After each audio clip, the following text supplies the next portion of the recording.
Hello, and welcome.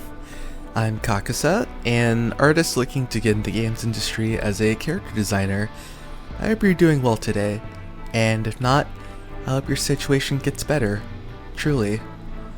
If you read the title, you're probably wondering what the hell it's even supposed to mean. I know I felt paradoxical writing it. Praise is poison.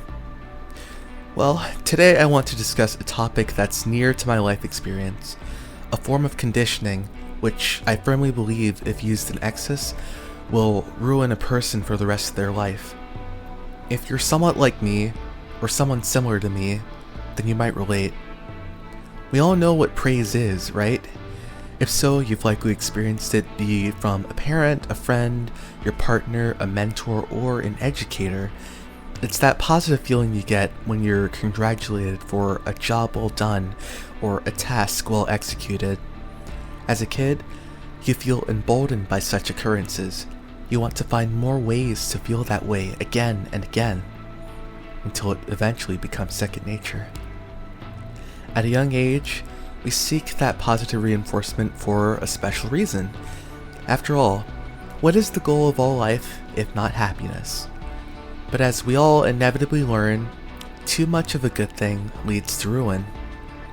You might have grown up being praised for doing well in school, or given incentives like treats or toys to push you forward. And as you got older, you were given all kinds of affirmation and special privileges. At times, it felt great. You gave it your all and reaped the fruits of your labor. But it's impossible to be at your best 24/7. Some days, you're just not ready to take on a difficult challenge. So you reset, disassociate, shut down, and hope the storm will pass. Nothing too unreasonable, right?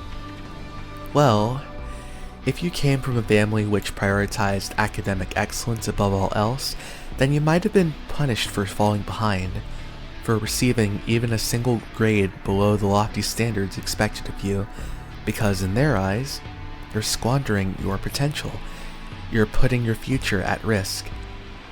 So, like a switch igniting a circuit, you fall back in line, desperate to reclaim the status as the favorite or the golden child, because it's the only thing you've ever known. The only way you've been able to experience true fulfillment. Over time, you might let it go to your head and actively distance yourself from seeking interpersonal connections with others. You might tell yourself it's better to prioritize academic excellence above all else, because you've been told time and time again it's what's best for you. But after enough time, you might realize the reason you aren't socially active is because you were never given the chance to learn how. Humans are social creatures. Whether we admit it or not, we covet the company of others. Just as misery loves company, life is a journey meant to be shared. As an ambivert myself, I have a disposition to keep to myself and do everything on my own, though when I need to, I can be outgoing. I can put on that hat and carry myself well enough for no one to notice my inexperience. If what I've discussed so far has struck a chord or felt oddly specific, it's because I've been there. Sometimes I'm still there. It took me roughly 21 years to realize that praise was the worst thing that could ever happen to me. A poison which tethered me to ideals utterly devoid of value the instant I was forced to pursue an undertaking without a captive audience at my side or a reception at the end of the tunnel. Once you break free from the illusion, the alluring promise of praise, you begin to care less. You might start to feel apathy even when surrounded by others that sing your praises, whether they're deserved or not. If you've been in a similar situation, then you might have wondered the answer to a burning question.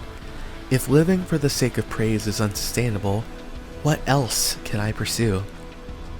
Well, that's a question you'll need to answer for yourself. For me, the answer was obvious. Art became my guiding star, and within it, the pursuit of learning for the sake of discovery gave me a reason to care again. This method worked for me for a while, but I still face scenarios where I worry about letting others down or squandering my potential. Ultimately, it's become an endless stalemate between discipline and self-worth. an equilibrium I'll strive to face one day at a time. In essence, what I'm saying can be summarized as such. If you want to live a happy life, tie it to a goal, not to people or things.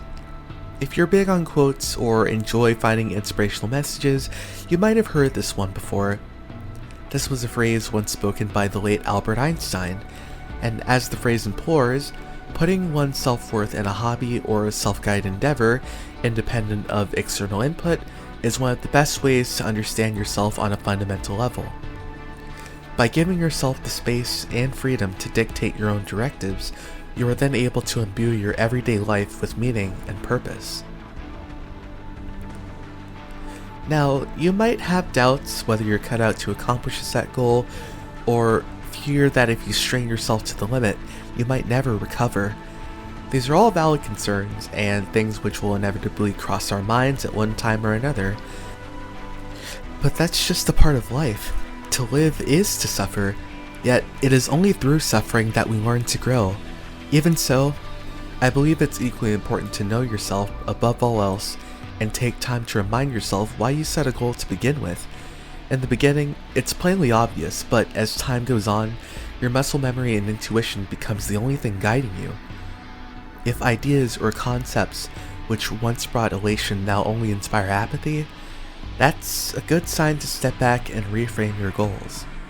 Most often, this feeling can come from a sense of frustration when met with constant failure or a sense of dissatisfaction without a clear path forward. At such a juncture, now is the best time to experiment. Try a wide array of methods and techniques which challenge what you previously thought to be true. The more you chisel away at a problem, the easier it eventually becomes. Take your time, and spend each passing day striving to become the best version of yourself you can possibly be.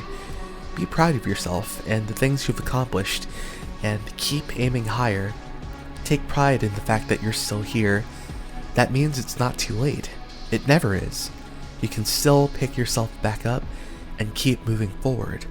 But remember, if praise is poison, cultivate your antidote. Thanks for watching.